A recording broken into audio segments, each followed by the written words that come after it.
Minority Leader Mitch McConnell said this morning, when asked about kind of the issues within his own party, that, quote, 100% of my focus is on stopping this new administration. And he touted kind of the unity within his caucus from Susan Collins to Ted Cruz.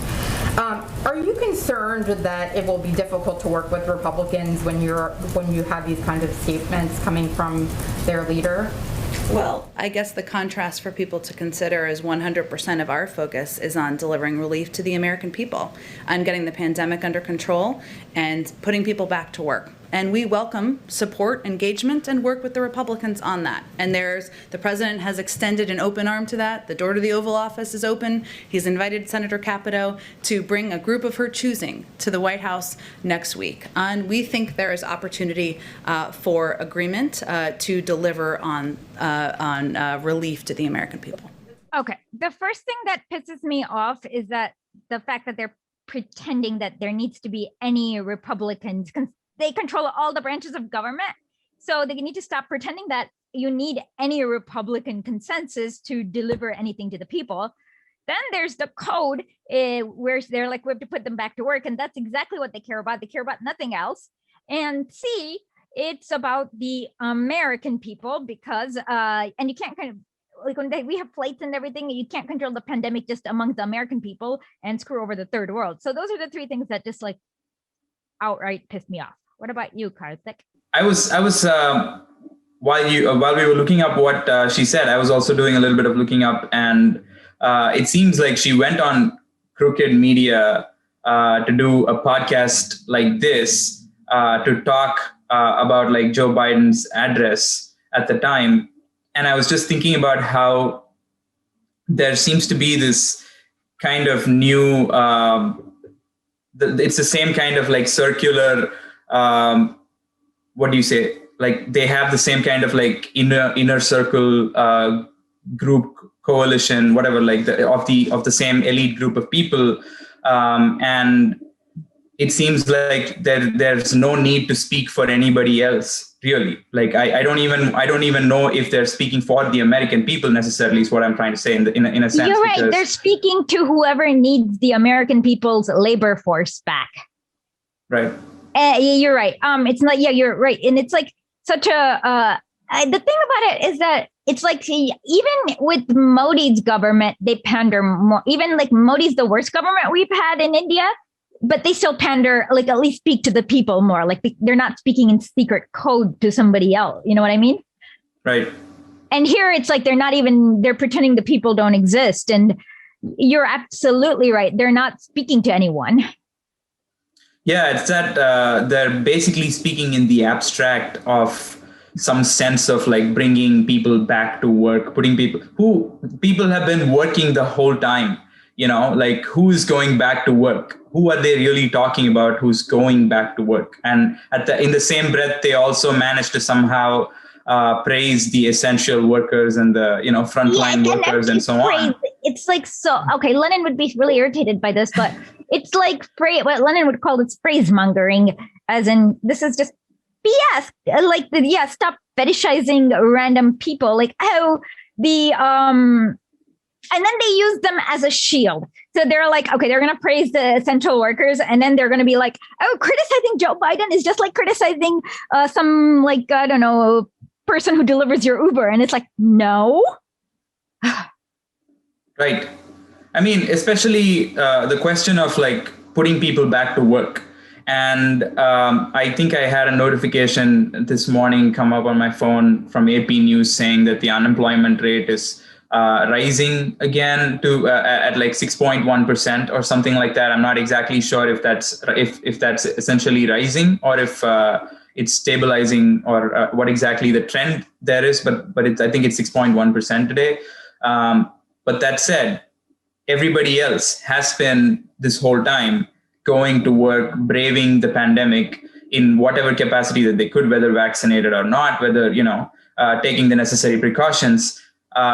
And when they say make a statement such as "we'll put you back to work," it makes you question who exactly they're talking about that they're putting back to work. and what economy that is and what economy they're speaking to, and if that like basically indicates some kind of plan that they have, or who do you think that they're actually specifically implying here when they say we put you back to work? Good question. I don't know, actually. The second Right. issue, of course, is the saber rattling with China that the Biden administration is going full steam. Russia, China, both of them, full steam ahead. And so it's like you're not going to do anything useful besides being an absolute ghoul. And now you're demonizing. It's like and then there's a bill in Congress where they want to do anti-China propaganda for 400 million or something. Did you hear about that? I did not actually. So, Is yeah. there a link that you can share? I could probably. I look at know, it, but there's a screenshot I probably can share. Or maybe there is a link. Give me a second. Found it. So basically it says, countering the Chinese influence fund, there is authorized approximately 300 Right. million for each of the fiscal years of, whoa, holy God. Okay, 2022 to 2026 for the Countering Chinese Influence Fund to counter the malign influence of the Chinese Communist Party globally.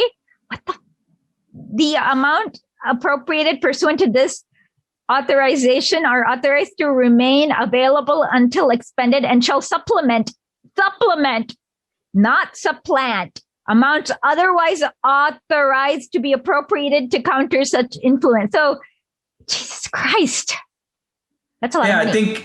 I think I remember this post by the squirrel, Z Squirrel. I don't know what exactly the identity of that poster is, but I enjoy Z Squirrel's posts a lot.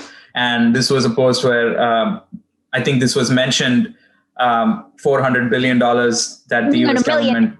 No, it's like, 400 okay, million, so it's sorry. 300 million times 4 years. So it's actually 1.2 billion. Billion, yeah. Jesus Christ. 1.2 billion. In propaganda, Yeah. in like fascist propaganda, basically. Like, And right next, go on. I bet you they're like going to be funding Falun Gong and Radio Free Asia. So it's like essentially fascist propaganda.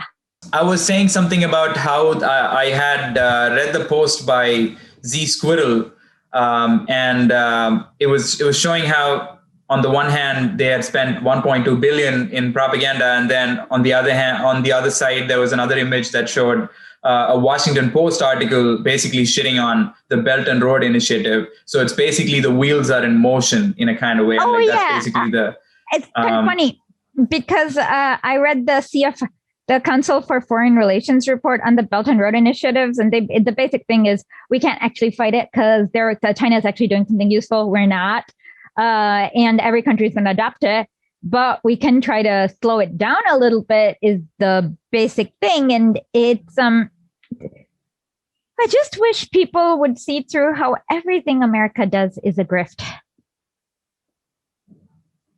By the way, how's if you don't mind talking about it, how's your father doing?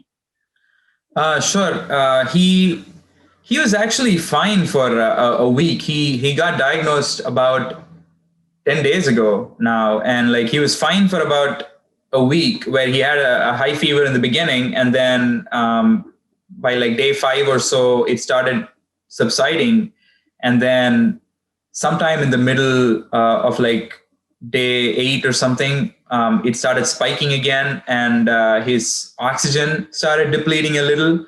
And my sister basically sounded the alarm and like basically started searching for a hospital bed that had oxygen support. And basically they managed to get him to one this morning, which is basically Monday. What is it? Not Monday. Sorry, Friday morning in India, which is basically last night for us. Oh. And since then he's been stable, and he's been recovering reasonably well, and his oxygen levels are. Yes, this is in Chennai. Yeah. Okay, sorry. I realize it's Madras. It's either way is fine. I don't care either way. Like, it's just that Chennai is the name of the city right now. So if somebody searches for Madras, maybe they won't find it. So I'm just being calling it Madras. I know. I'm used to as well. Yeah, and suddenly one day they just change it, and it's Chennai, and it's like my mind still goes Madras. Right.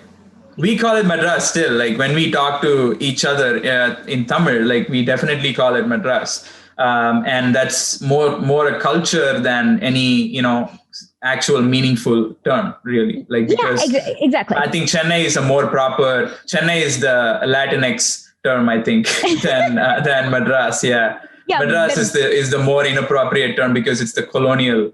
It's the colonial version of it or something like that. With Bangalore, it's really stupid because the Kannada term is Bengaluru, which is like the only difference is, okay, Uru means city. Does it also mean city in Tamil? So Bengaluru, like it's not that different. So it kind of feels foolish to like just say Bengaluru in English. So it's like with English, it just Bangalore flows easier than Bengaluru. Right? I mean, but on the other hand, the politics of Chennai, which is very, I think, significant to talk about right now, especially because 1960s, it was the self-esteem movement and the lower caste politics, which was basically a language politics against the hegemony of Hindi, right? Yeah, and during that, the ascent to power was. This party, which basically regained the chief minister position. M.K. Stalin's dad. Yeah, M.K. Stalin. Yeah, Karunanidhi, who was part of this movement in the 60s, which was quite violent, actually, I have to say, and and a lot. I mean, when I say violent, I think I should probably correct myself. It's not. It was a very activated, passionately organized movement. Just to say, and it definitely gave a lot of people identity of a sort that I don't know. For example, if in the United States there can be a regional movement like that can have this much hold. Okay, let me just quickly explain what happened. So in South India, there's there's millions of languages, but the official state languages Kannada, Tamil, Malayalam, Telugu, and Konkani. Those are the 5 languages. And the thing is that during independence, they made, these are a different branch. It's not Indo-European, it's Dravidian. And they made Hindi the national language along with the English. But so a lot of South Indians felt that the Indian government was favoring North Indian culture. And the thing is that there's a big, South India is much more diverse. We have more Christians, more Muslims. There's also more people from the lower caste in South India, or somehow, or at least their politics gets mixed in a lot more somehow.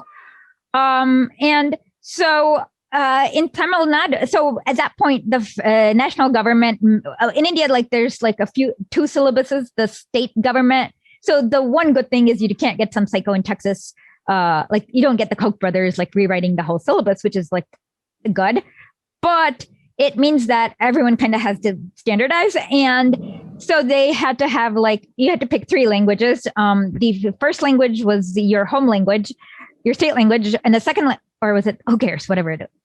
I think you got to choose which is your first language and which is your second language, right?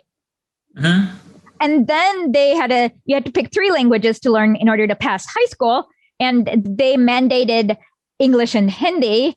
And so, but in Tamil Nadu, they were like, no, we're not teaching. Hindi doesn't have to be mandated, a state mandated language. And it has turned out to be good in a wonderful way because there isn't that big of a Kannada movie. In Kannada, they're just like, okay, whatever. And so we don't have a Kannada movie industry. We don't have a Kannada media. Like there is so much Tamil language media that goes all over the world. And Tamil movies they're actually a lot better than Bollywood movies, in my opinion. Or there's at least a big variety of plots, right? Right. It's much more artistic. And so in a way, them rejecting the national language of Hindi ended up working well for their economy and also the people. Right. Yeah, that was a great explanation. But on the other hand, I have to say, the downside or the flip side of this has to be the extent to which it becomes cults of personality. That like it really is impossible. Even the other side, even not Stalin so much, but like Karunanidhi was basically he was, and then MGR along on the other party. MGR, that was very okay. By Stalin, he means MK and not Joe. Oh yeah, not Joseph, right? Yeah. MK Stalin is like he's just like the heir of the regional his leader, father. which was Karunanidhi, and he was the man who was one of the two people who were mainly behind the 1960s party movement, and the flip side is that like these people are also associated with the film industry and they portray and write, and like for example Karunanidhi's was known for writing like these fiery dialogues and monologues in movies which are delivered by these fantastic actors. And then on the other hand, MGR, who's the politician himself, he goes on movies and he acts and he plays these fantastic like Clint Eastwood level like heroic epic heroic characters, iconic characters, and then he also runs in elections, and people don't know who they're voting for, so they think they're voting for the sorry. Oh, I'm laughing because in Canada, actually, we have a really bad, like if somebody's being overly, because some of the Tamil movies, if somebody's being overly melodramatic, the thing they'll say is, don't act like a Tamilian.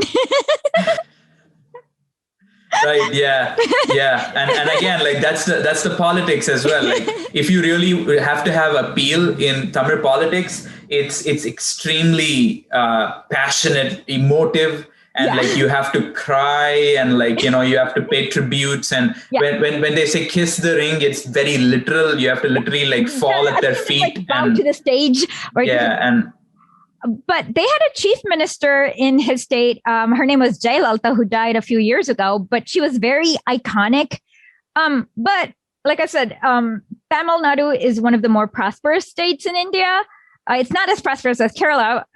Is it more prosperous than Karnataka? Or I think it's less probably. Karnataka and Tamil Nadu would be probably comparable. AP and Andhra Pradesh and Telangana, I think, would also be similar. But Kerala is definitely on another level because of their, Communist Party. They managed to, the Communist Party, and they managed to hold down even now. They won again. The election.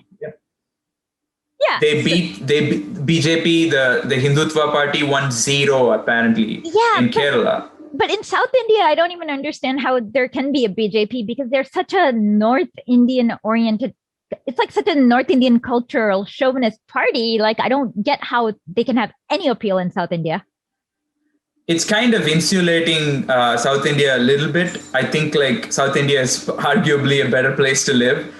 Maybe in the present. I mean, especially if now Stalin is MK Stalin. I correct myself. Like MK Stalin is the chief minister. I wish it was the other Stalin, but we have to deal with the one we have. If he's the chief minister, and if Vijayan is the chief minister of Kerala, then you have like a couple of states where there would be at the very least some amount of like social program that'll be enacted that can take the population, especially during the surge of the pandemic.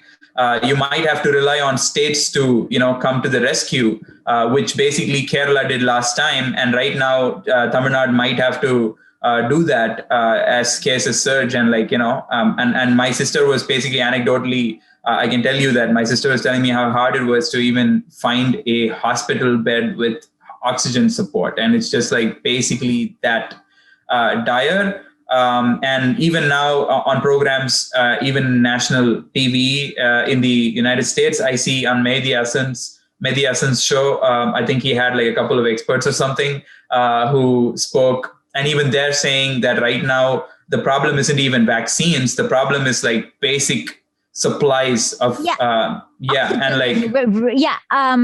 and that is no excuse because they should have had that as like, I mean, Indian constitution is very robust and those are the things that the government is there to do. So the oxygen is like inexcusable. Right. And right now I see like news stories, for example, saying stuff like, oh, if you have 94 oxygen level, you should probably still like stay put, wait a couple of more points before you act, because, there's a shortage and you kind of have to, you're still like, ration it. It kind of getting into this was a story in the Hindu. So this is not even like, a fringe story or anything like that. This was like a main, newspaper. But amid in these circumstances, and as like, especially as a government like Narendra Modi is absolutely unwilling to admit to any kind of failure or even ineptitude. So like, no, and again, like what is so crazy is that the United States absolutely has no incentive in even like calling Narendra Modi out, because why do that? I mean, they don't want to. Okay, so this is kind of okay. Actually, let's transition to the grift of the Western countries. So it looks like Biden. So the Western countries always pick a new, like it's Glenn Greenwald talked about the Democratic Party. Western countries do the same thing. It's called a rotating villain strategy, where each time they have to do something useful and good. Basically, they pick a new villain. So what happened is that Biden realized he can't. Okay, so Biden realized that it's like there's way too many Indian Americans in America, in whatever. And then so basically, the TRIPS agreement allows Germany to basically stop the export of things that it requires all of the Western. Give me 1 second. Can I just figure out what exactly the TRIPS agreement? Sure, is? Absolutely. Okay, but okay. Oh, okay. So South Africa and India last November proposed a waiver of So the thing is that because the way both Sinovac and Sputnik is made, they're similar enough that if you enforce patent rights, it'll cover those two vaccines. So it's not like, even though Russia and China says anyone can take it, go for it. China's even letting Serbia profit from their vaccine, but because it's similar enough. So basically the proposal would allegedly suspend intellectual property protections around the products that contain and treat COVID-19 until the pandemic is under control. And the suspension would apply to patents, copyrights, and other commercial secrets. And it also has a 90-day limit. And what they need to do is hold on. I need to figure out how many people need to waive. So the standard, agreement on the trade-related aspects of intellectual property. Okay, so members desiring to reduce distortions of blah, blah, blah, and intellectual property rights are private rights. A mutually supportive relationship between the WTO and WIPO, World Intellectual Property Organization, as well as other relevant organizations. Members shall give effect to provisions of this agreement. Members may, but shall not be obliged to implement in their law more extensive. Okay, so member countries are required to basically, so there's no, like, this just like eats away democracy. So if you sign the TRIPS, you have to implement this, whatever they say about the IP. That's what Article 1 says. Members shall accord the treatment for, so basically you're going to treat all vaccines in the same, all IP in the same way. And then, each member shall accord to the nationals of other members treatments. So basically corporations are people too. And then you have to protect their IP. What members shall accord to each member no less than it accords to its own nationals regarding all in respect to performers, producers of phonograms, this obligation, any member availing to the possibility. So basically it's saying that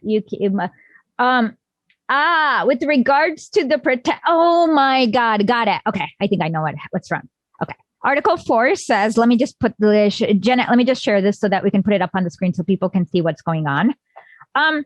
This is the problem. So with regard to intellectual property, any advantage, favor, privileged, or immunity granted by a member to the nationals of any other country shall be accorded immediately and unconditionally to the nationals of all other members. Exempted from this obligation are any advantage, favor, privilege, or immunity accorded by a member deriving from international agreements on judicial assistance or law enforcement of a general nature. In deriving from international agreements it shall enter into force. So basically it, oh my God. Okay, hold on. Give me a second. Provided that such rights do not unreasonably conflict with normal exploitation of a patent and do not unreasonably prejudice the legitimate interest of the patent owner. Jesus Christ, this is horrific. Of taking account of the legitimate interests of the third parties. Jesus Christ. Other use without author. Where the law of a member allows other use the subject matter of a patent without the authorization of the right user. The author, oh my God. Okay. Holy fuck. Okay, so basically it says that if you have, if you're registered if you're a corporation that's registered in Germany, you don't have to be Germany doesn't have to be your headquarters. Like you could create like a fake, another corporation. Like if you're an American pharmaceutical company and you have a branch in Germany, basically, and Angela Merkel's like, no, we love our patent. The German government can actually prevent any two countries which are part of the WTO from like trading goods that allegedly infringe upon that patent. So basically, this means each Western country is a rotating villain. So what's going to happen is Biden's realized, oh, this is going to look bad on me. So I'm like, let's waive the patents. And then the next day, Angela Merkel's like, yet, no, wrong language, 9. 9. And then now suddenly like everyone's screwed, but it's not going to be, she decided that she's the collateral damage at this point because it's probably not going to hurt her election or whatever her interests are. But that's how it's going. And so this means the majority of the third world won't get vaccines. Or if it is, it's like really priced up because of course, the trade agreements, which like end up eating their monetary sovereignty, blah, blah, blah. So yeah, this is really horrific. I did not realize how horrific it is. I actually thought that this was good news. In fact, I kind of thought that, I actually always share anything that's announced in the news as good news with like more than just a grain of salt. Just say that, hey, hang on, like this is not yet good news. This needs to be fully analyzed and especially looked at by somebody. I wasn't like when you're able to look at the fine print and you see that they've just basically shifted the blame on they're finding somebody else to shift the blame onto. But on the other hand, like, is this like a way to dare every other country to basically take the bait? Like who will be the country who gets to say, is it going to be Germany? Are you saying that because Angela Merkel is not seeking re-election or something? Is that the reason why you think it'd be Germany? I don't even know why she is, but they picked her to be the rotating villain this time. Wow, that's extremely insidious. And interestingly, of course, everybody is saying this is huge. Even outlets such as Axios is making it sound like this is in fact like terrible for corporations because it's. I think somebody shared a tweet. I think it was Adam Johnson or somebody who had a tweet that showed 3 Wall Street Journal articles that showed one of which headline was President Joe Sanders because he was trying to waive the vaccine IP, the TRIPS waiver. But with the way you're framing it, it seems like he didn't even do anything. And we're already making it sound like he has enacted the most progressive of legislation. So how do we counteract this like incessant urge to have to compliment this fellow for doing like everybody seems to be doing that, and like we seem to have to clarify every time that what he's doing is not good for anybody, as you've put it. Yeah. Wow. Okay. So basically, EU countries are home to many. Okay. Yeah. It's like basically, this is just like them. This is like, okay. The best way to say it is, okay. Oh my God. Such a decision would require unanimous approval. Okay. So basically, Angela Merkel is the Joe Manchin of the WTO. That's probably the best way to put it. Yeah. She's going to be she's playing the role of Joe Manchin now.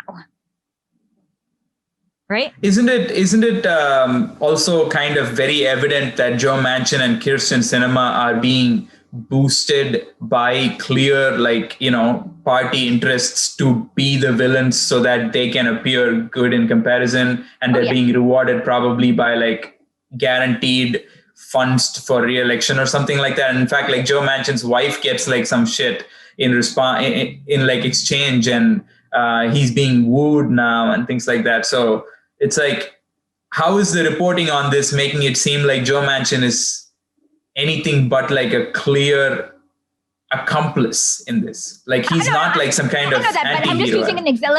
I don't want to talk about Joe Manchin. So let's go back to it'll confuse people. So let's go back to the vaccine waiver. So basically, if Germany doesn't, every single bloody country has to agree to it. Most third world countries will, but if Germany says no, boom, it's gone, because the way this alleged WTO works is you need Germany. And so I'm just saying, as an example, Angela Merkel is playing the role of Joe Manchin. So this means that millions of people are going to die, and most of them are going to be in the third world countries. Right. Yeah. Do you want me to say something in response to that? If you want to, if you have something, but we do have. We can move on, definitely. Yeah. No, it's up to you. Okay. But the cool thing is that Vladimir Lenin foresaw this in 1917. And the first piece we are going to read is titled Impending Catastrophe and How to Combat It. It's very aptly titled. And what we're going to read is called The Abolition of Commercial Secrecy. So go right ahead. Okay, I read? Yeah. Okay. Abolition of commercial secrecy. Unless commercial secrecy is abolished, either control over production and distribution will remain an empty promise only needed by the cadets to fool the socialist revolutionaries and Mensheviks, and by the socialist revolutionaries and Mensheviks to fool the working classes, or control can be exercised only by reactionary bureaucratic methods and means.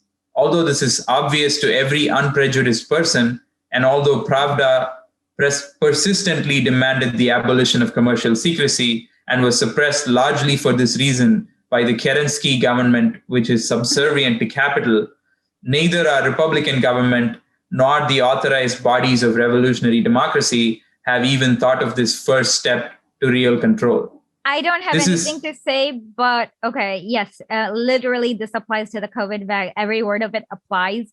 You just have to change social revolutionaries and Mensheviks to American government. Like every liberal government, this applies, right? This is should I keep reading?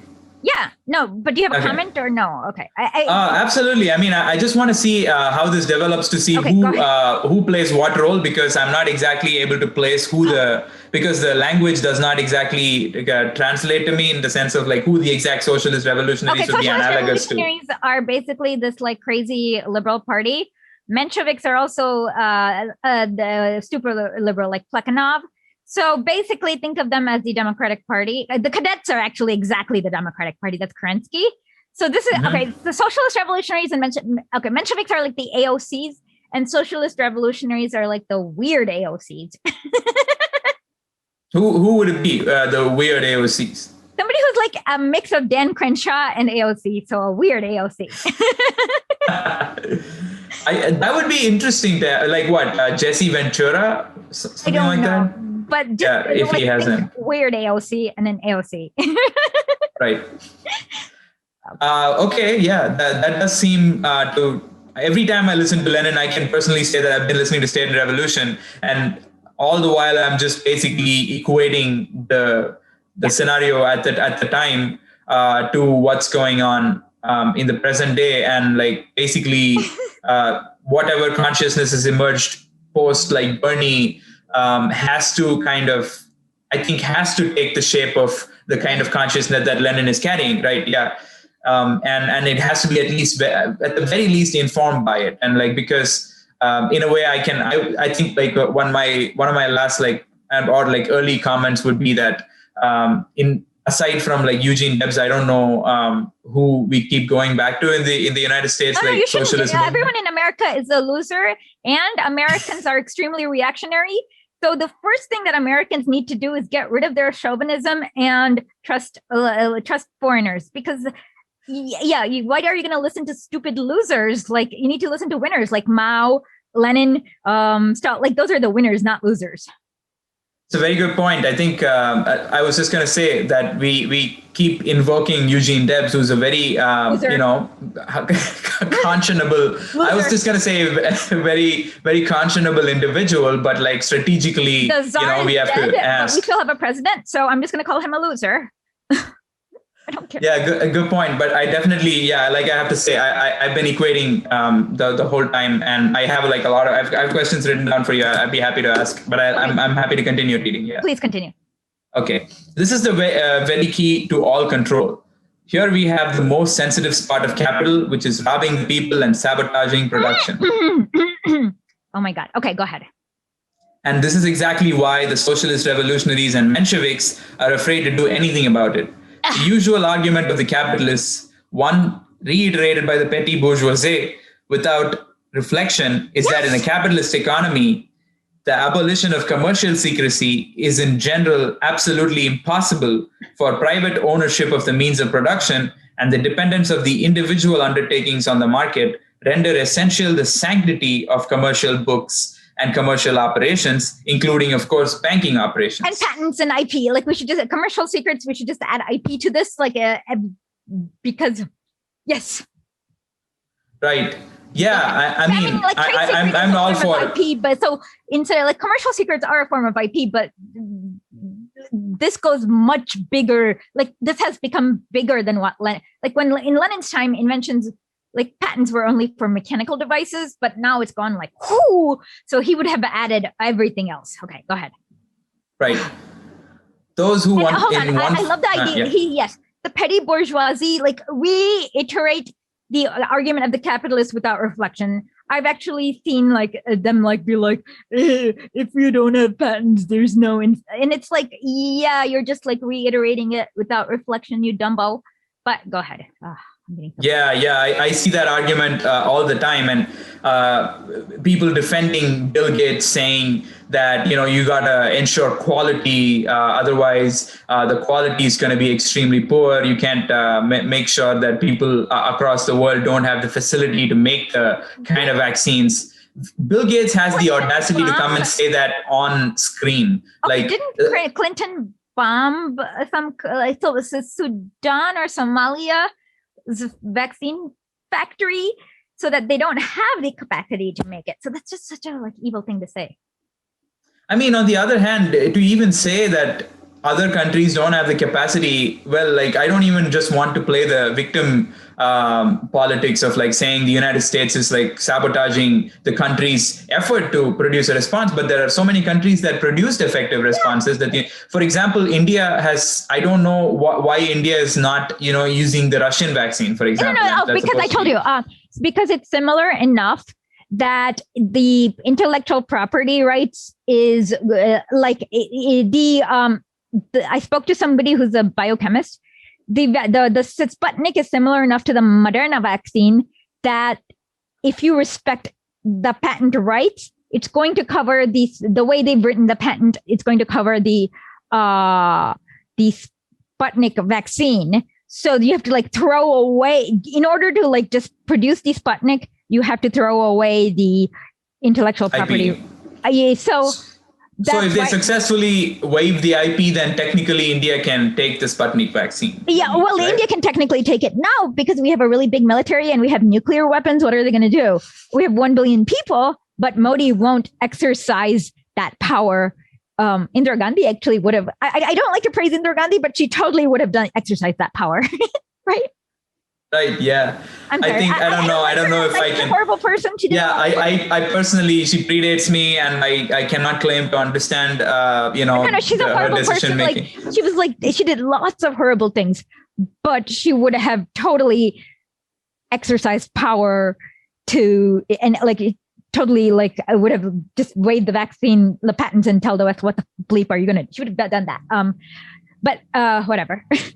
The extent to which the strong men in this circumstance during this crisis have just extremely had like such weak showing is baffling to me. Like all of these guys are supposed to be the strong men, and they're supposed to have like these extremely firm-footed and iron-fisted control over this pandemic, but everybody has just like Trump basically booted himself out of office due to the pandemic, and Bolsonaro is probably likely to follow suit. And maybe 2023 it's going to be Modi, but I don't know if there's going to be anybody to take his place. So I don't know if the opposition is strong enough to ensure that. The Congress Party opposition, there needs to be like people just need to like let the Congress Party die and create a new opposition. I mean, India has billions of it's possible. But I don't see the current Congress Party doing it. Yeah, I feel the same way as that. Do you want me to keep reading? Okay. I was at those, Those who in one form or another repeat this or similar arguments allow themselves to be deceived and themselves deceive the people by shutting their eyes to two fundamental, highly important, and generally known facts of modern economic activity. The first fact is the existence of large-scale capitalism.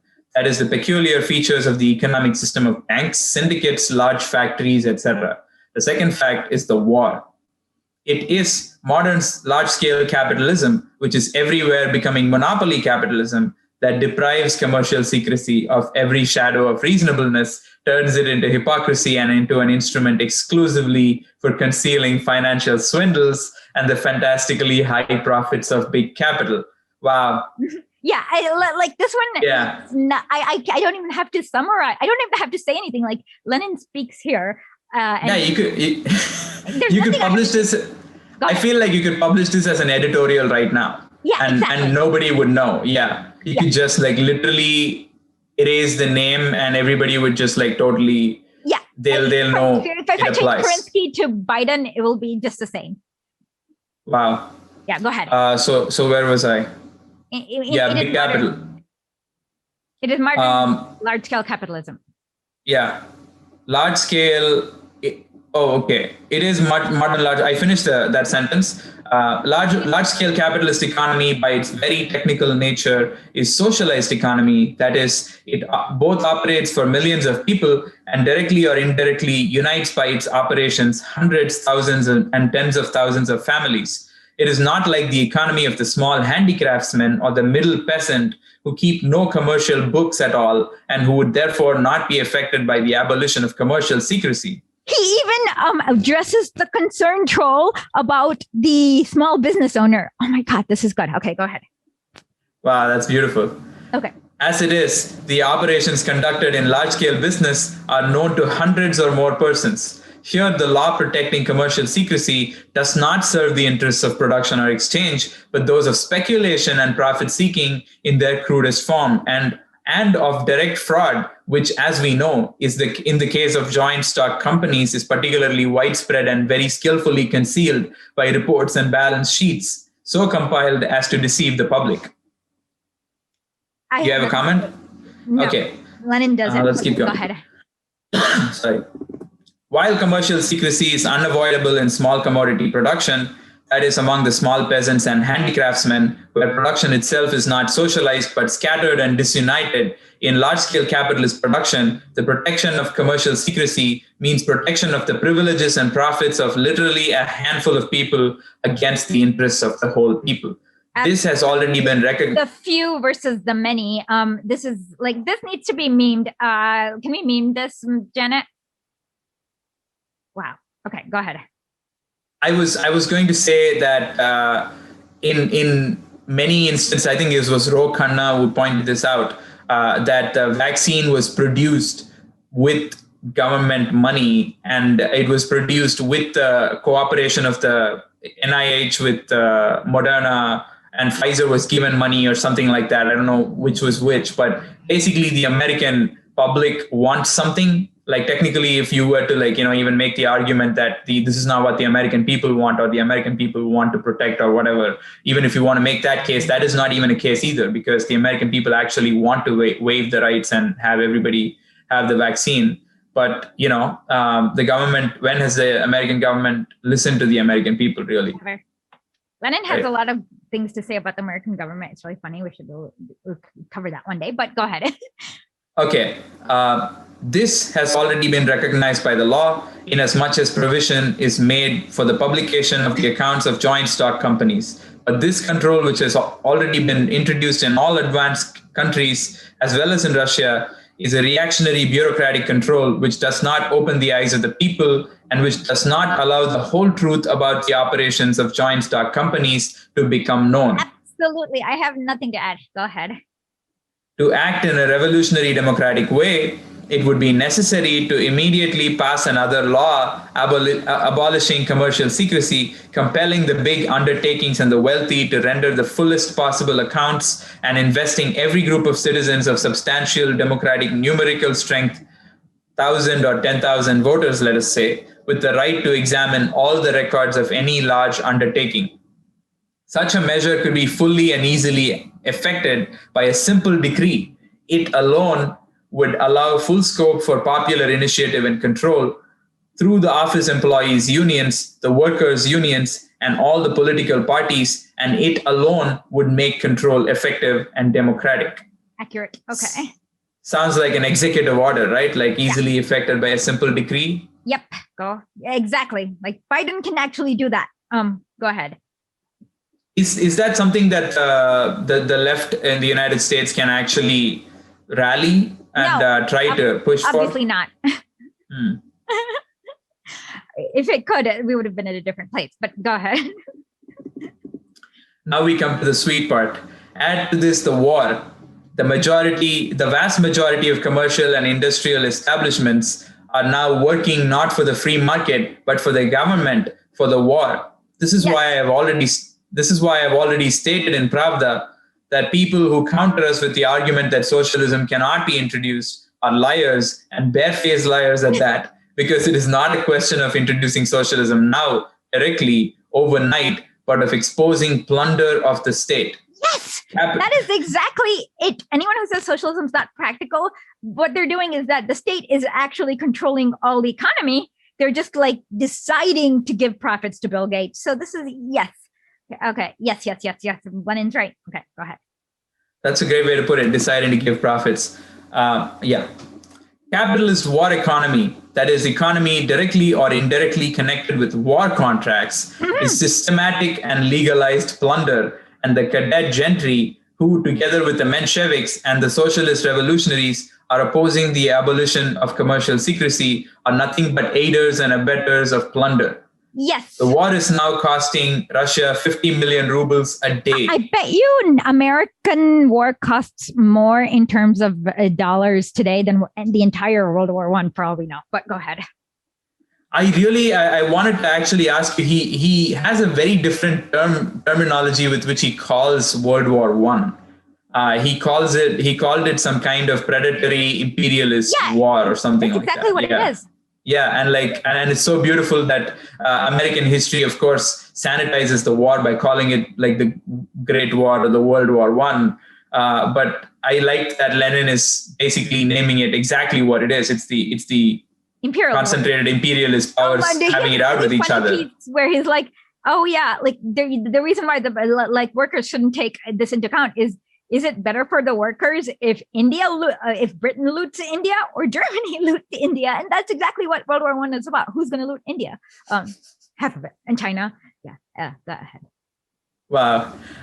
Okay, so the war is now costing Russia 50 million rubles a day. These 50 million go mostly to army contractors. Of these 50, at least 5 million daily and probably 10 million or more constitute the honest income of the capitalists and of the officials who are in one way or another in collusion with them. The very large firms and banks which lend money for war contracts transactions thereby make fantastic profits and do so by plundering the state, for no other epithet can be applied to this defrauding and plundering of the people on the occasion of the hardships of war, on the occasion of the deaths of hundreds of thousands and millions of people. That's neoliberalism. Basically, this is just neoliberalism that he's describing, right? Yeah. Okay. Yeah, I think I've been really thinking about how much of the world as we know it, how much of society as we know it is really nothing's changed. Like a concentric circles drawn around imperial wars and right, and that totally changes the way by which you view society and like basically every aspect of economy, including like culture and which is being talked about a lot in the abstract, but really it's a culture of imperialism, and it's a culture of accumulation of wealth and and conflict and expansion and conquest and stuff like that. Even American politics is exactly like that, right? Like people are constantly all about that. Even in I feel like even in the Democratic Party, it's exactly the same way. So shall I continue? Yeah. Okay. Everybody knows about these scandalous profits made on war contracts, about the letters of guarantee which are concealed by the banks, about who benefits by the rising cost of living. They are smiled on in society. Quite a number of precise references are made to them, even in the bourgeois press, which, as a general rule, keeps silent about unpleasant facts and avoids ticklish questions. Everybody knows about them, yet everybody keeps silent. Everybody tolerates them. Everybody puts up with the government, which, what is that word? Prats eloquently about control and regulation. Holy shit, man. Oh my God, that's like, you would comment because I'm speechless. Right now, I don't know who brought this to my attention, but CNN is starting to brand Biden's governance and policy as moderate radicalism. What the believe? Okay. Oh my God. Lenin has a lot to say about this. Oh my God. Lenin has so much to say about this. It's all about that. It's like somehow it's like trying to one way or the other insinuate that governmental austerity is in any way similar to the austerity that or the conservatism that a family or a household, has for itself. And it's like basically the US government. Like I understand some governments, they don't have monetary sovereignty and they don't have the weapons to protect themselves. But the US government, okay, I just had to look up that everybody paragraph in Russian because it just okay, Voina staya. Okay, don't record my Russian because I'm embarrassed. I'll have somebody else. I'll have my Russian teacher record it for me. Об этих скандальных прибылях на поставках, о гарантийных письмах, скрываемых банками, о том, кто наживается на текущей дороговизне, все знают. Об этом с усмешечкой говорят в обществе. Об этом немало отдельных точных указаний имеется даже в буржуазной прессе, по общему правилу замалчивающей неприятные факты и обходящей щекотливые вопросы. Все знают и все молчат, все терпят, все мирятся с правительством, красноречиво говорящим о контроле и регулировании. Okay. Right. Yeah. It does seem exactly, and in fact, the speak of control and regulation is just like talk of austerity. It feels like, and it's constantly a government treating the whole thing as as I said, as if it's a household, and you put it the best. I'll start reading. Go for it. Okay. The revolutionary Democrats, were they real revolutionaries and Democrats, would immediately pass a law abolishing commercial secrecy, compelling contractors and merchants to render accounts public, forbidding them to abandon their field of activity without the permission of the authorities, imposing the penalty of confiscation of property and shooting for concealment and for deceiving the people, organizing verification and control from below democratically by the people themselves, by unions of workers and other employees, consumers, etc. Our socialist revolutionaries and Mensheviks fully deserve to be called scared Democrats, for on this question, they repeat what is said by all the scared Philistines, namely that the capitalists will run away if too severe measures are adopted, that we shall be unable to get along without the capitalists, that the British and French... The business, I mean, literally, this is the... Oh my God. Okay, go ahead. That the British and French millionaires who are, of course, supporting us will most likely be offended in their turn, and so on. It might be thought that the Bolsheviks were proposing something unknown to history, something that has never been tried before, something utopian, while as a matter of fact, even 125 years ago, in France, people who were real revolutionary Democrats, who were really convinced of the just and defensive character of the war they were waging, who really had popular support and were sincerely convinced of this, were able to establish revolutionary control over the rich and to achieve results which earned the admiration of the world. And in the century and a quarter that have since elapsed, the development of capitalism, which resulted in the creation of banks, syndicates, railways, and so forth, has greatly facilitated and simplified the adoption of measures of really democratic control by the workers and peasants over the exploiters, the landowners and capitalists. It's basically talking about consolidation of capital, right? Basically. Yeah. I mean, I've been thinking about how the turn of the century has like some kind of revolutionary spirit. It seems like history has like that kind of like, if everybody loves saying history doesn't repeat itself, it rhymes or something like that. And like in a way, the turn of the century, early 20s, like the Bolshevik Revolution was the end of the second decade, and we're kind of at that point right now. And I feel like the whole neoliberal Obama project was to prevent something like that from happening, it feels like. And I wanted to hear what your thoughts are on the whole like turn of century revolution that is being like tried to be prevented. Which Obama project is what I'm gonna ask? There's a lot of them. I mean, the one that began, which is basically him coming into power, like him being the, I think, singular, lever of control. I think he basically right now, it's Obama yes or Obama no, in a kind of Trump yes, Trump no way on the Democratic Party, whether, the Bernie supporters want to, like, whether we like it or not. I think that's the reality, which is that Obama holds that level of like a veto power over the candidate who runs. And I feel like, isn't that like the thing that is preventing the people from meaningfully rising? No, I still think that Americans are exceptionally, okay. So Lenin speaks about this. It's about the labor aristocracy and the way the trade deals work. Americans are extremely alienated because they live in the imperial core. There's no way they'll ever rise. Kind of like how you couldn't expect Germans to do the same in 1930 something. I just don't. Americans won't because they're always going to like. I know I'm sounding kind of like a negative person, but I don't actually see this ever happening. Just because for Americans, it will never be part of their material reality to understand this stuff, and understanding what's going on in the global economy is the first step to even thinking about changing it. But because there's going to be most of the population, like, okay, so in America, there's going to be like an obedient like percent, and then there's another percent that they're just going to mow down using machine guns and policing. And so the obedient part will never fight that mowing down. So I just don't see any hope, and it's not going to happen in America.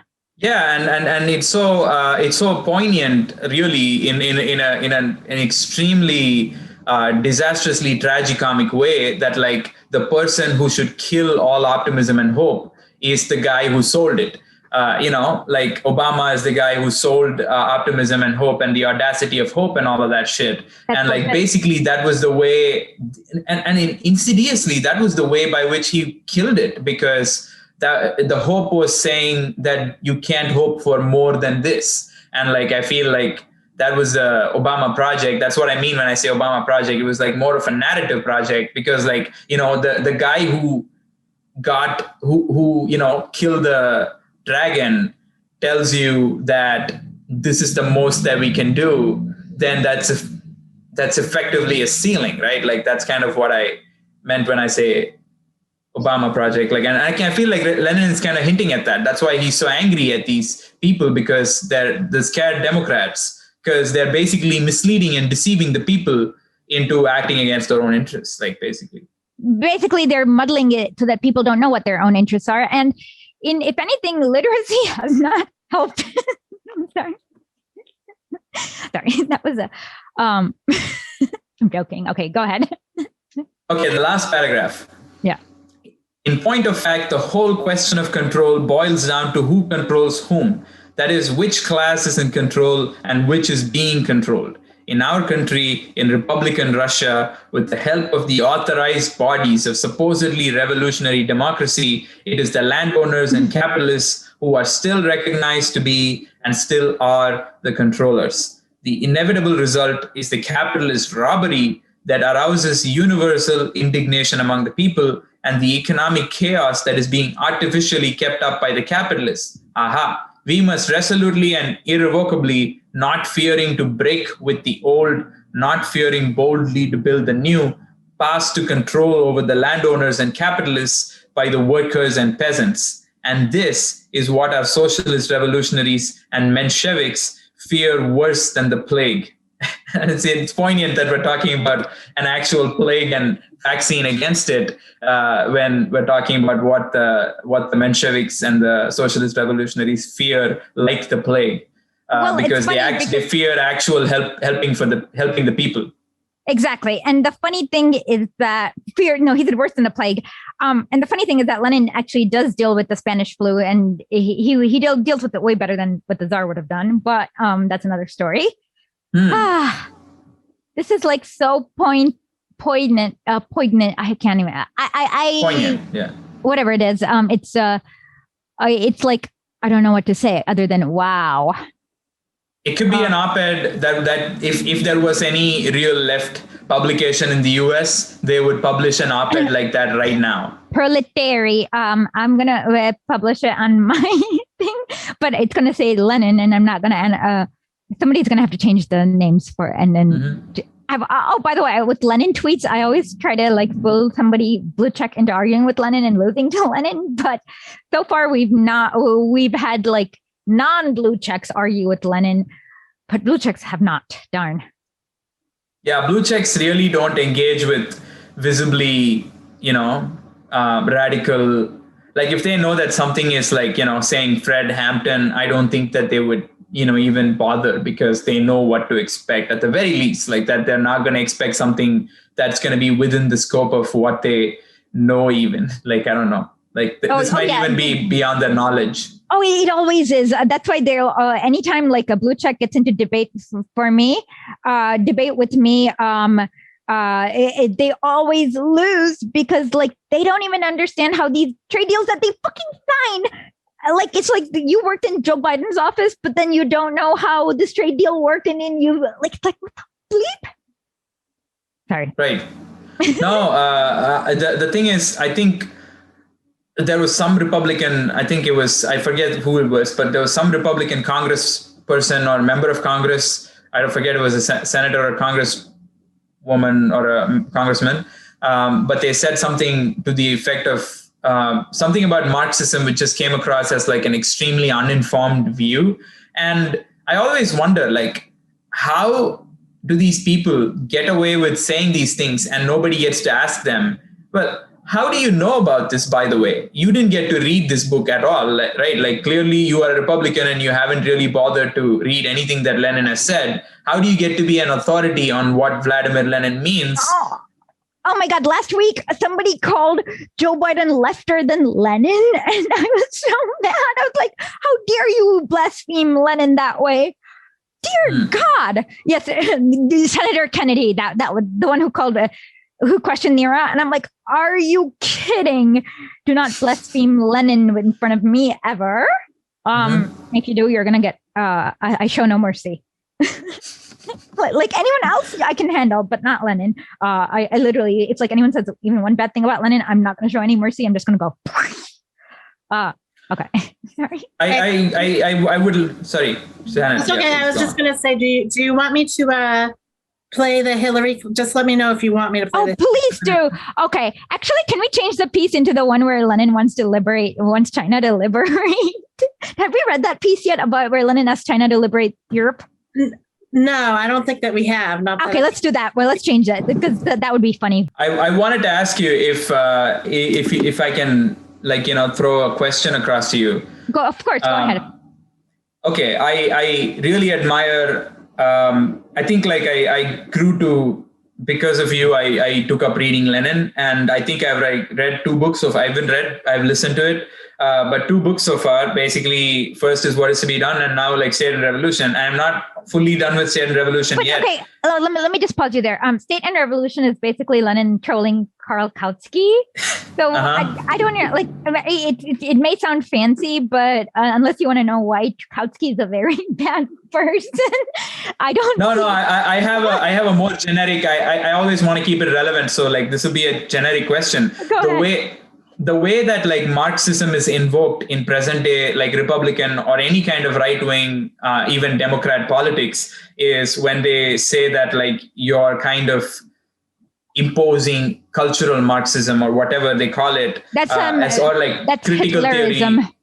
Critical theory, etc. Yeah, but my question is, how Lenin seems to emphasize that what he's doing is offering an interpretation of scientific socialism, and how that in the present day has been reframed as a sort of critical theory, which is you're offering some kind of voodoo perspective on the world as opposed to offering a scientific socialism. Okay, I'm really suspicious of anything that rejects Lenin.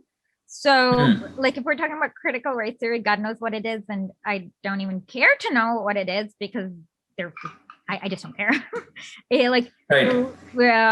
But because that's being used as the Marxist institution of the present day, right? That's what the right wing wants to label. The right wing has to demonize some random thing, and they just pick whatever is random. It's not it's right. Logical. And Lenin would call this an enormous husk of sheer reactionary incomprehension. But basically, they just pick some random thing to demonize. That's not a big deal.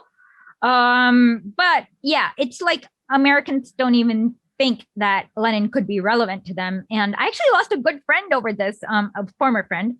She sucks now. We're not going to mention her name, but it's Americans just, okay. So I've had people say really stupid stuff you're being classist. And I'm like, oh my God, you're not a literal slave in Tsarist Russia. So, and you know how to read and you have a phone and you can download it. And it's just Americans don't understand ancient wisdom because their culture never has any, because their culture was created by genocidal slave owners and old people don't have wisdom. So it's very specifically, reading theory is very anti-American culture because Americans are not used to ancient people having wisdom, I guess. Yeah, that's a very interesting way of looking at it, because I always saw American culture as looking forward in a way, because there is nothing to look back to. Yeah. Because you're always building towards something. And that's why the word progressive even has such a strange connotation in the United States, because progressive could be anything, literally. Technological progress is being mistaken as progressive in many, many different connotations. A lot of eco projects are actually barely progressive, but they're even classified as progressive because they're I don't know, like the word progressive has like a weird connotation in the United States, I feel like. And I think it might have to do with the fact that it's more forward looking than learning from history. And I wonder like what kind of project you could even come up with if you really don't have any ground to stand on in that sense. Losers. That's basically why in America, they just kind of fetishize some random icon. And actually, like, they won't get into a materialistic history. For example, would there have been any labor rights or the New Deal without the Soviet Union? Yeah, I got the language right. Thank God. Okay. So it's like, it's like they have this like, okay, so Lenin calls this constitutional delusions. They have this like magic theory. They kind of don't know even how to apply this wisdom. Like they don't understand cause and effect. America's hopeless. Anyways, this one's going to be fun. So let's watch the Hillary video first, the cringe video. Increasingly, the Chinese government, through coercion, through unfair regulation, through enforced partnerships or royalty agreements, is slowly stealing that intellectual property anyway. So I do think that we've got to get smarter about how we deal with the economic threat. For people who say, hold on. Can we pause right here? Okay, hold on. Let's pause right here. Okay, so basically she's saying that the Chinese government is exercising state power on behalf of the people, because we just went over what IP rights are, like with what Lenin says. So she's saying the economic threat to the bourgeoisie.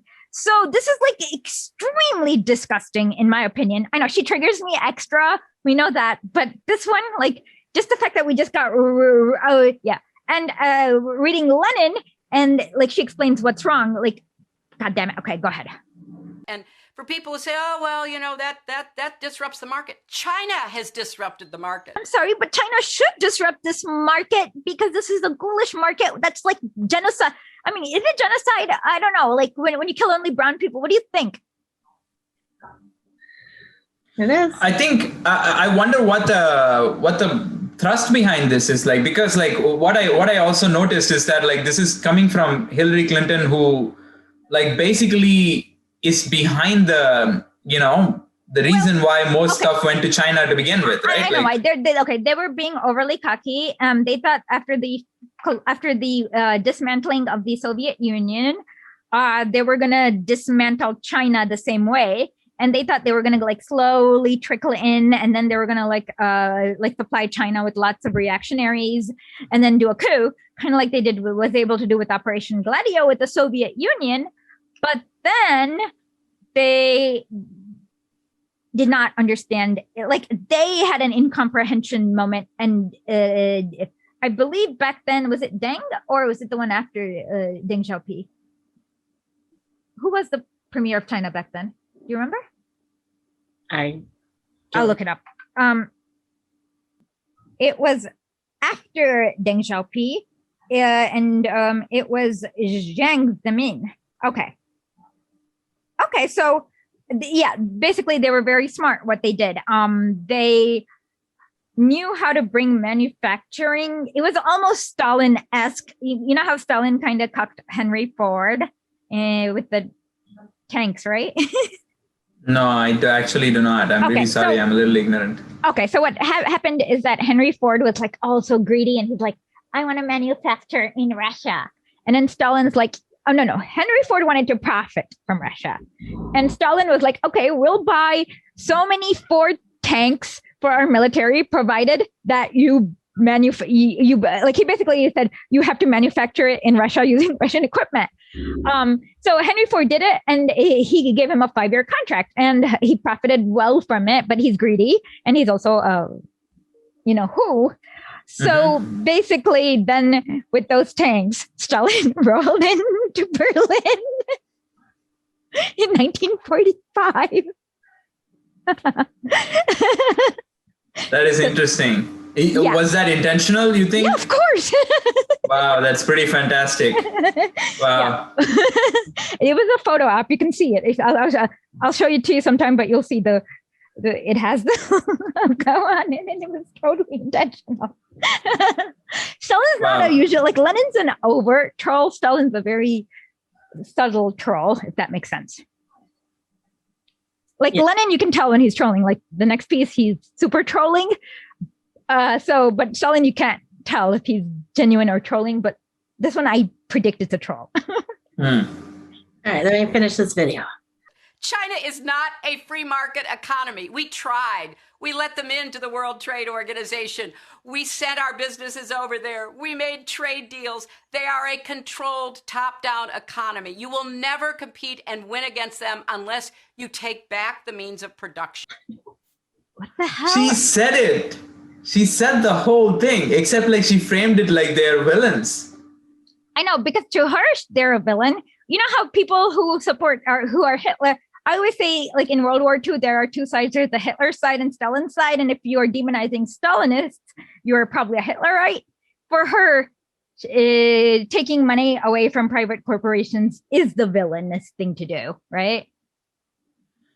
But like, it's so strange that the trade deal that she's talking about, she said we made the trade deals. When did Name she those trade deals. China did not join the WTO until after. She didn't do what the hell? But she's talking about NAFTA, right? Isn't she talking about NAFTA? No, she's talking about the WTO in 1999, but China, she did not have any part in China's WTO thing. Like, she literally had zero. Let me look up when China joined the WTO. Yeah, it can't be NAFTA because, right? Yeah, when China, she's just giving, she had no, I don't know.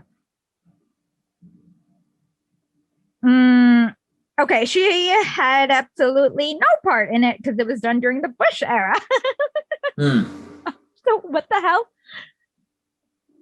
I mean, what is this admission that China is socialist? Like what? That's a change in narrative. I feel like everyone knows, and it's their constitution. Okay, what it is that they're not unlike Yugoslavia. They're market socialist, as in they're just gonna let some things be in the market, like the stupid stuff, like iPhone apps. They're like, okay, go free with it.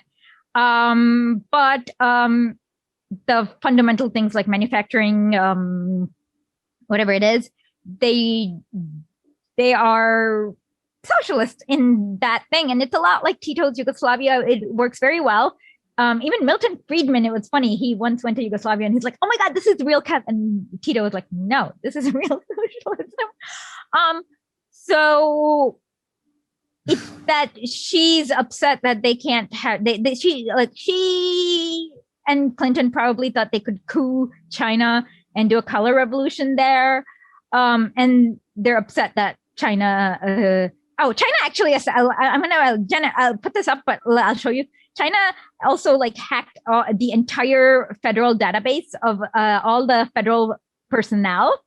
So that means China knows how much each. And then in that database, you have the credit score of each federal employee.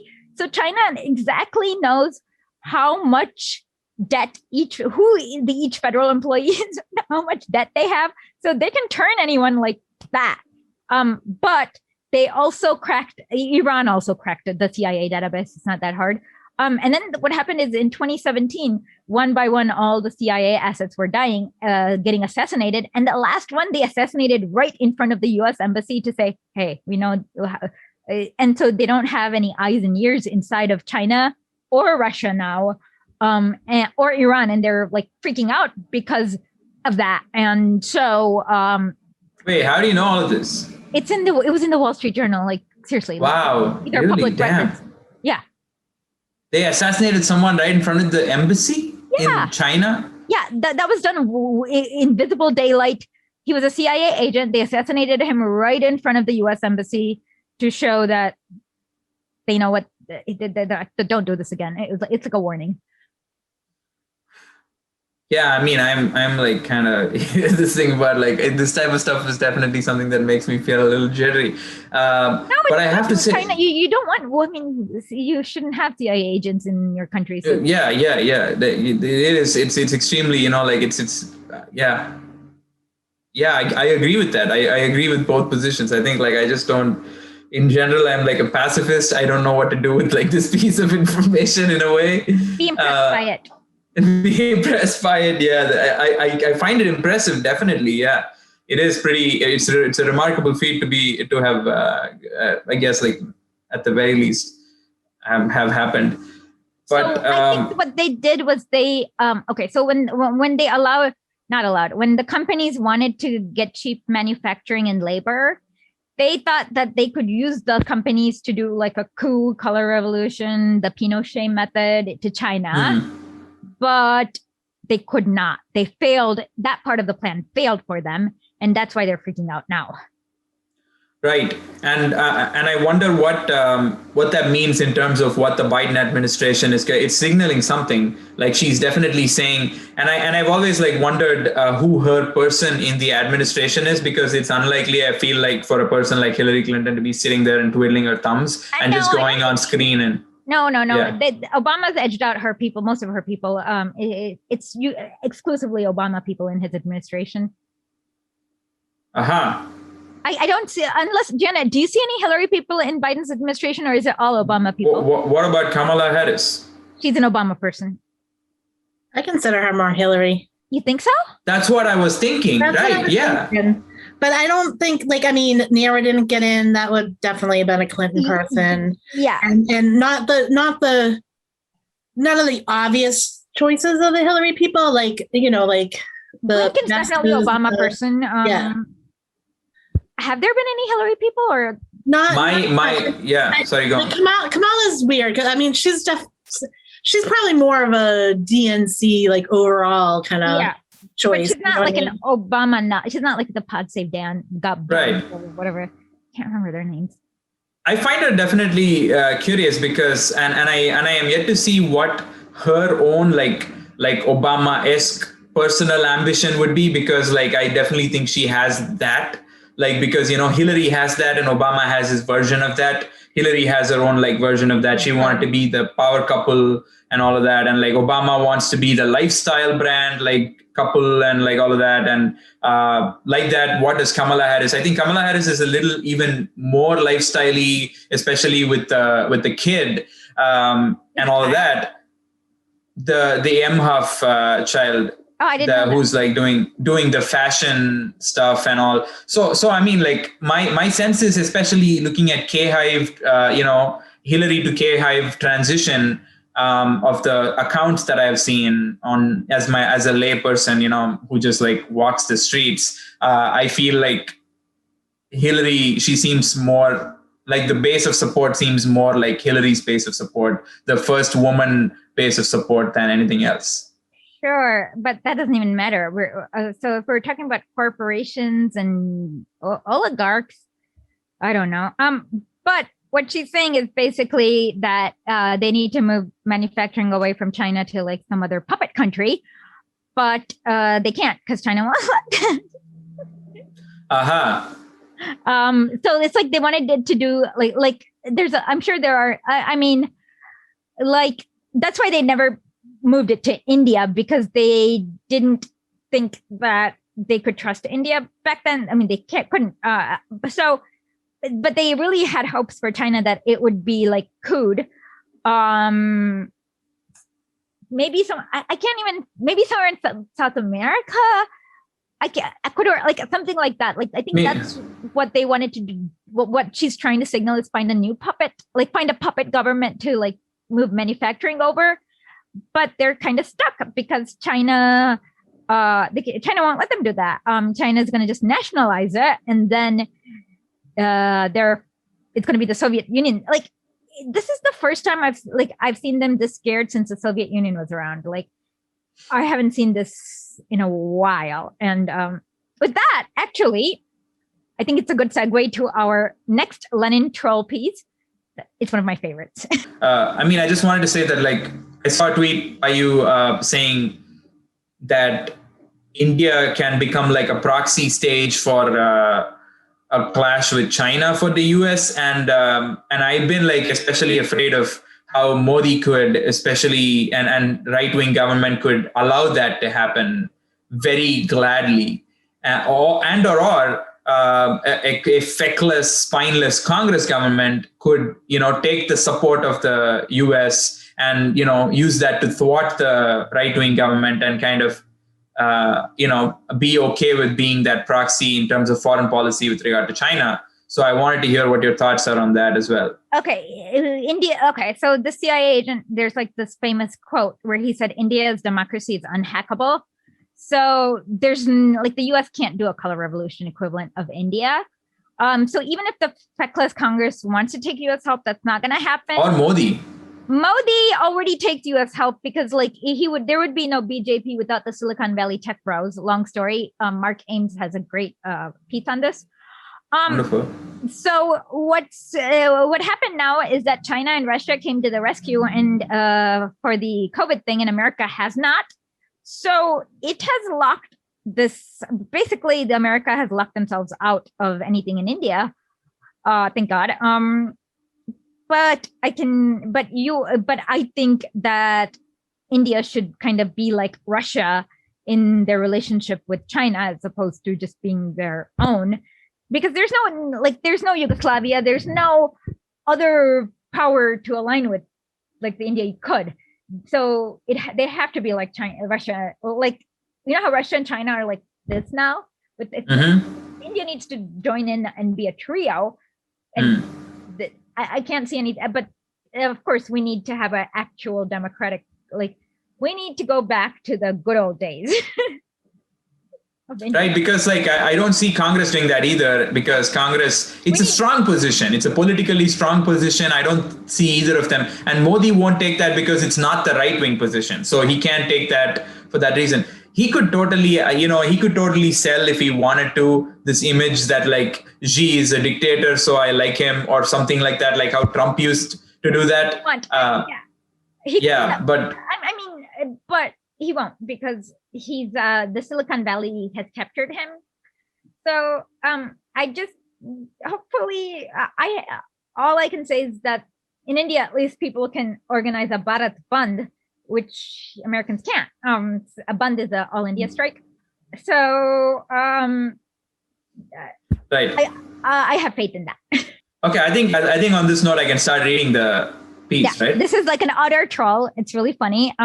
Okay. Remember that like he got accused of having an entire army of Mongol hordes or something because his father like, and then he trolls this into them like to make the British go crazy. So enjoy. Okay, backward Europe and advanced Asia. The comparison sounds like a paradox. Who does not know that Europe is advanced and Asia backward? But the words taken for this title contain a bitter truth. In civilized and advanced Europe, with its highly developed machine industry, its rich multiform culture, and its constitutions, a point in history has been reached when the commanding bourgeoisie, fearing the growth and increasing strength of the proletariat, comes out in support of everything backward, moribund, and medieval. The bourgeoisie is hanging out its last days and is joining with all obsolete and obsolescent forces in an attempt to preserve tottering wage slavery. I guess this would be like the culture of like Bridgerton and Shonda Rhimes and all of that, where you're coming to terms of like with a very medieval or like woke cancel culture or something like that. No. This is more like what the US is doing in Ukraine, like sponsoring. Oh, okay. I see. Okay. But back I see what you mean. Not domestic. It'll be more international. Yeah. Okay.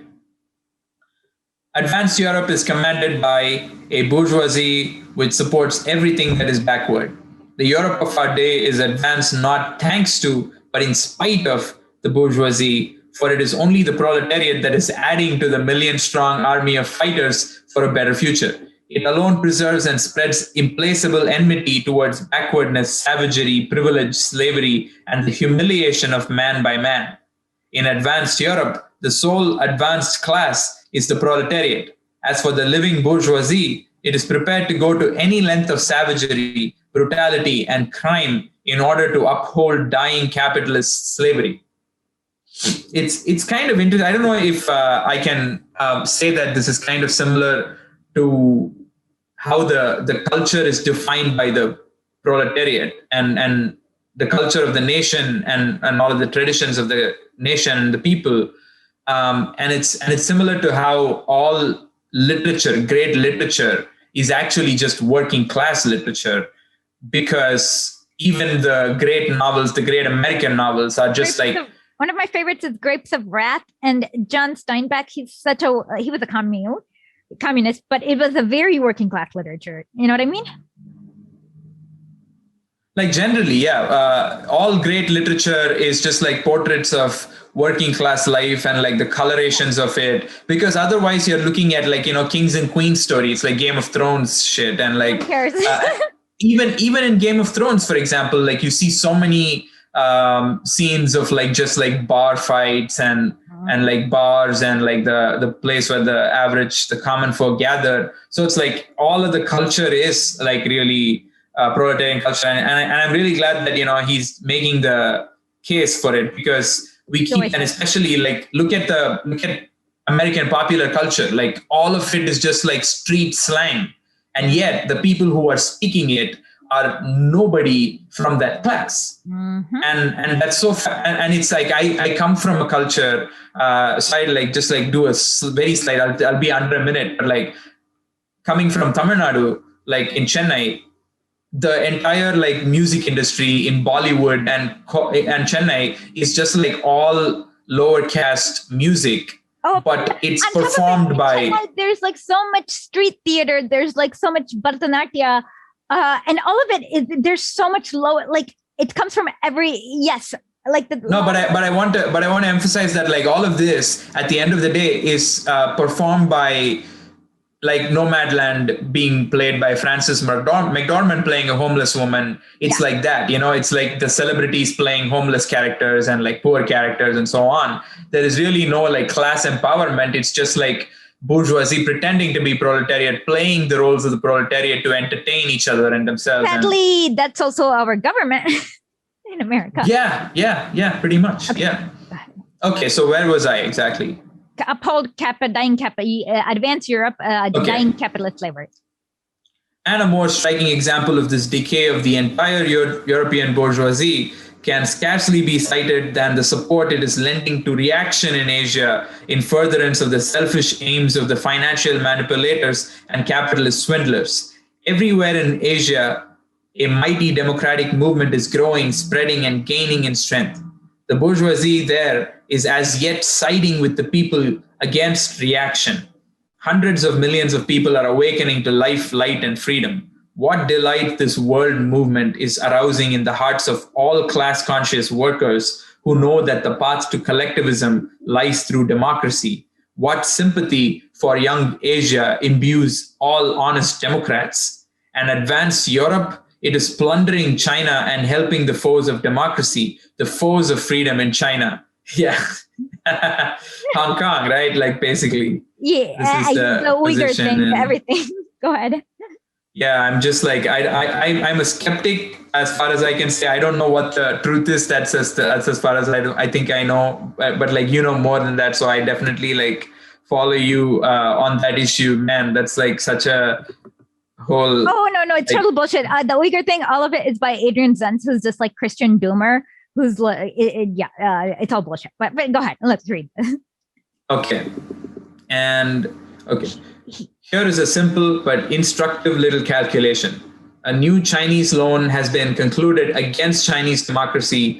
Europe is for Yuan Shikai. Yeah, Yuan Shikai, who is preparing a military dictatorship. Why does it support him? Because it is good business. The loan has been concluded for about 250 million rubles at the rate of 84 to 100. That means that the bourgeois of Europe will pay the Chinese 210 million rubles, but will take from the public 225 million rubles. There you have at one stroke a clear profit of 15 million rubles in a few weeks. It really is a clear profit, isn't it? What if the Chinese people do not recognize the loan? China, after all, is a republic, and the majority in parliament are against the loan. This is a good troll. This is him trolling the British. And he's also giving people in China ideas. Right. Yeah. He's completely trolling. Okay. He trolls even more. That's interesting. Yeah. Okay. I'll explain. Please after. Okay. Then I'll finish reading it. Then advanced Europe will raise a cry about civilization, order, culture, and fatherland. It will set the guns in motion and in alliance with Yuan Shikai, that adventurer, traitor, and friend of reaction, crush a republic in backward Asia. All the commanders of Europe, all the European bourgeoisie are in alliance with all the forces of reaction and medievalism in China. Yes. But all young Asia, that is, the hundreds of millions of Asian Billions people, now. right, Go ahead. has a reliable ally in the proletariat of all civilized countries. No force on earth can prevent its victory, which will liberate both the peoples of Europe and the peoples of Asia. Man, I hope this is true, because I don't know, the proletariat of all civilized countries, AOC is talking about Uyghurs in China, and but Lenin didn't consider US a civilized country. Okay, nice minor little caveat there, that I overlook, I suppose. But this was so okay. This was a good troll because it got the British press really angry, and then they were denouncing Lenin. On top of that, so what it is that, let's put up Lenin's picture. His grandfather was a Kalmyk. A Kalmyk is a Mongolian who came around the Genghis Khan time. They're ethnically Mongolian, but they live in Russia. And so they were one of the biggest fears that British racists had about Lenin was that he would have a horde of Mongols invading Europe. Or they could not believe that the proletariat in Russia would actually do it. They were convinced that Lenin had to have a secret horde of Mongols to invade Europe.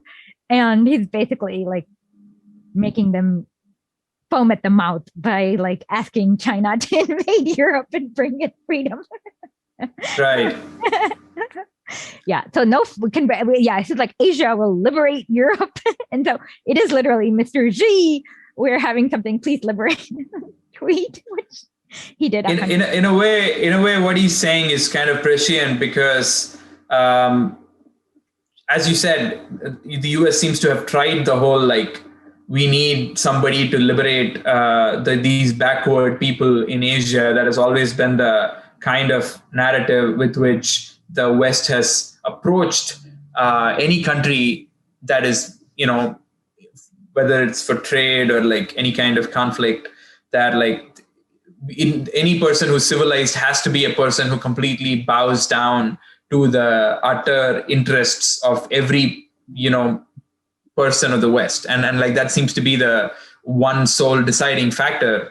And I'm it's curious, 2 years ago or whatever, in the 2020 presidential election, there were clips that were used in which Bloomberg speaks about China as it's just a normal democracy. It's a normal country. And she's I forget who the anchor was. She's you don't think she is a dictator? And he's he has the and he's Bloomberg, Michael Bloomberg, former mayor of New York. He says, no, he has the support of his people.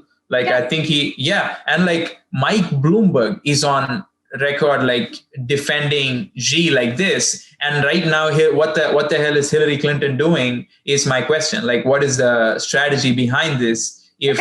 I didn't explain the exact strategy. She wants the corporations to move production from China to a U.S. puppet state, kind of like Ecuador. But they can't. Right? But wasn't it the purpose was that what is the reason now that they want to move? Oh, the Belt and Road Initiative. Okay. So the US kind of controls a little bit of the sea route, but the population in Asia is humongous. That's 3/4 of the world. And China's putting in a high-speed trains. And then there's literally no reason to import any US goods anywhere inside of all of Asia and Africa and Europe. And that's what they're worried about, basically. I see.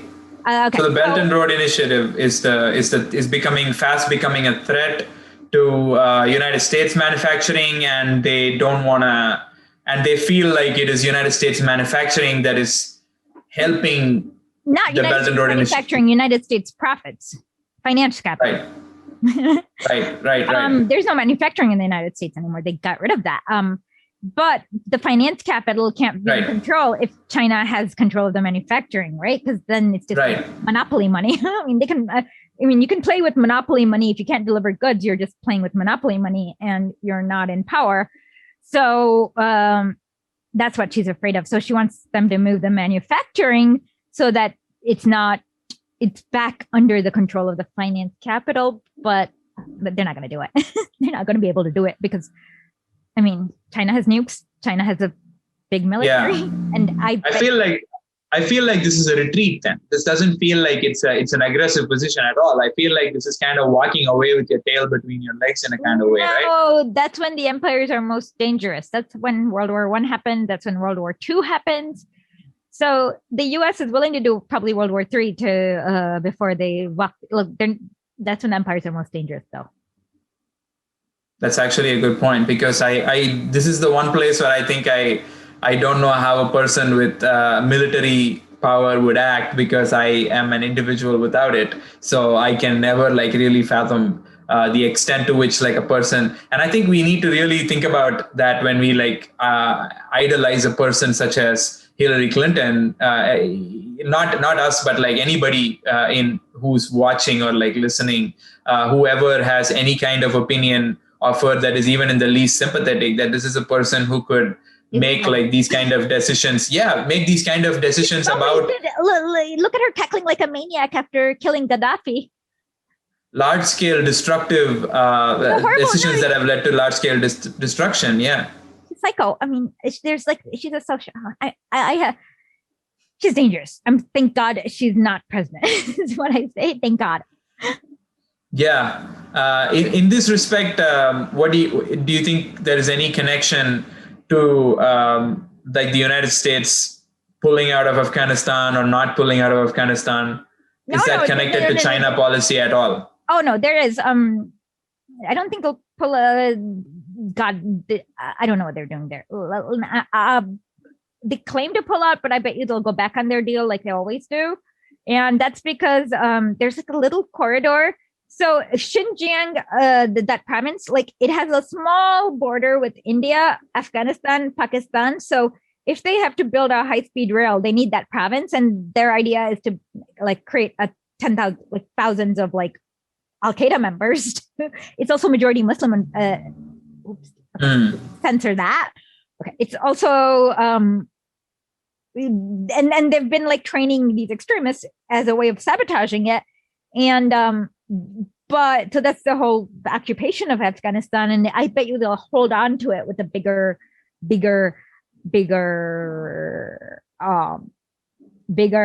what do you call it? Bigger like that. What is that? With more hold on to it more dearly, you're saying. Yes, that's exactly what I was saying. By the way, so you have a newsletter about aliens? What is your newsletter? I have a newsletter in which one of the first things that I think socialist discourse shies away from is talking about individuals and individual personal, initiatives and all of that, personal projects. I kind of want to, by talking about individuals who are their journeys into radicalization and their specific politics and how they approach their specific respective worldviews and presenting them through the point of like subject interviews, I kind of want to bridge this whole neoliberal obsession with the individual and like the ultimate socialist consciousness that I wish we all would reach. And for that, I kind of want to interview, and I've been interviewing people on the leftists to get their perspectives on how they got radicalized, what experiences led to their radicalization, and what their radical politics particularly is. And this, surprisingly, you'd be of course, unsurprisingly, I guess, you'd meet a lot of people you would discover are not exactly leftists, but have very leftist sympathetic politics in a more like, oh yeah, wouldn't it be nice if we could be that radical? But, unfortunately, this is the reality this is the hand we've been dealt. And I identify that to be the primary, if there is any pessimism at all, that's the kind of like pessimism that I've seen. But otherwise, it's very interesting to see the particular journeys, which there aren't too many journeys really by which a person gets radicalized. But there are enough, like, I think, varieties of journeys for, I think, even a very like normal liberal individual who doesn't really, care so much for politics, which is what I identify like my ethos. Really, I come from very average, like, society, like standard working class Indian society, which is like really not, politically activated at all. I'll call you working class. I'll call you petty bourgeoisie, but whatever. Petty bourgeoisie, probably, but like, I mean, like my dad and mom work were for a living, but it's not the same. Like they were, you know what I mean. They worked in a bank like for as like basically as clerical staff for like accounting. Okay. Well, I mean, that's a normal Indian, a little bit. I mean, I think like it's working class. I mean, it's not exactly like a factory worker, but like it really is no more than like a factory worker in terms of like the benefits that you have and the kind of job security that you have, etc. So it's not like a factory worker, but it's not whatever. It's definitely not white collar. I can tell you that much. Okay, it's not white collar. No. If they like if they work for the State Bank of Mysore or something, like, it's not white collar, but whatever. Yeah, that's the ethos. But like, I just want to thank you for the clarification. But like, definitely that's the ethos that I come from as well. And I, coming from that standpoint, in which like the individual supposedly success story is like so important. I kind of don't want to deliver like these individual 40 under 40 type success stories, but I want to deliver radicalization stories so that even though it is a personal story, even though it is a discussion of personal politics, it comes with a collective responsibility, like a responsibility, a socialist, I think, politics. I mean, I don't know. I kind of want to come away from the individual, but I think in order to do that, I feel like you have to start at the individual and then jump off from there. And I kind of want every interview to be that journey. I understand that, because people need to be able to relate to the characters. I mean, like, you can read about the proletariat.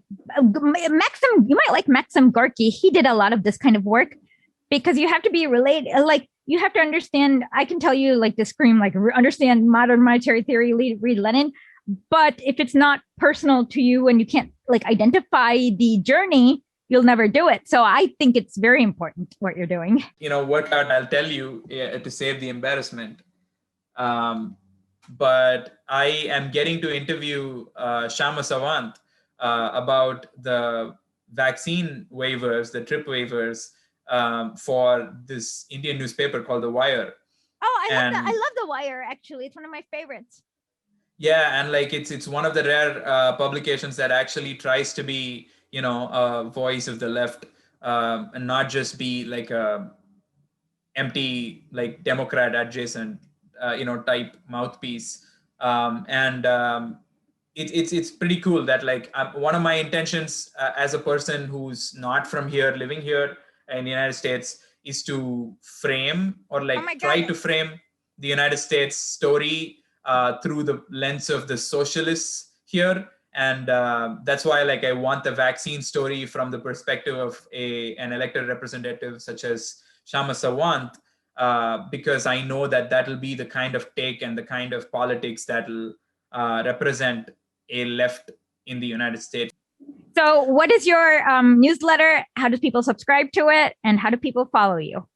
I don't charge anything at this point. For me, I think I like the idea of just using this as a platform to literally talk to as many people as I can, and just like people I personally feel, as in I have to come at it from a very hippie artist perspective, which is that like I want to be moved by a person. I think there is something about like the work that activists or like anybody who's working in this kind of space do, where if you're not personally touched by what they're doing, and if you don't feel that sense of like solidarity that like very passionately comes from you, I don't think like you should feign it. So all the people that I'm interviewing, at the very least, like even somebody like Ryan Grimm, whom I began with. Ryan Grimm, he's one of my favorites. Yeah, and it might seem like he's like a very standard Washington type, but like, you know, he's not. He's a right. Yeah. Very folksy. Okay. Oh, I know. Okay. Yeah. And Janet, please cut this. I do not want to. Okay. I love Ryan Grimm. I also like Ryan Knight. I don't want to get involved. This is stupid. No. Right. Okay. No. Yeah. But yeah, Ryan Grimm is cool, and he's not a standard Washington. He's actually interviewed Evo Morales when he in 2000. Like he's a lot older than both of us, I think. I hope I'm not. He's about 45, I think. Okay, I hope I'm not offending him. I'm so sorry. But he is older than both of us, and so he's had a lot more experience. So, yeah, yeah. Yeah. I noticed that, like, you know, the kind of way by which he comes at it is that, like, he's kind of like a politics history geek, and he has that kind of and the way he interprets American politics is from a reasonably leftist perspective. Yeah. He's very good with American politics. He just he's also good with foreign policy that he personally knows about. Like it's like he's a very good investigative reporter. Like might have hot takes about random opinions about Glenn Greenwald's tweets or something, which might be stupid. Cut that. Okay. He might have hot takes about random things like Glenn Greenwald's tweets or some like culture thingy. I'm mostly remembering that cringe. Janet, do you remember that cringe that he had over Glenn Greenwald's tweet? That was like so embarrassing. But yeah, when you check his articles, they're great. Yeah. Okay. We should with that we'll put the link down. Go watch, listen, watch, read. It's gonna be worth it. And thank you again for joining us for Sundays with Lenin. So, okay. I'm going to say Sunday is Voskres. Oh, I learned this okay, never mind. Voskresenia. So I'll try to start using the Russian word, which is Voskresenia s Leninom, I think. No. Okay, we're going to have to cut this because I probably got the word tense, the noun tense wrong, but I'll just make sure I think I got it right. Actually, if there's any Russians listening to this or watching this, can you see if I got this right? Voskresenie s Leninom. Okay. Anyways, with that, Privyet. No. Thank you for having me. No. With that, paka. I confused again for the third time.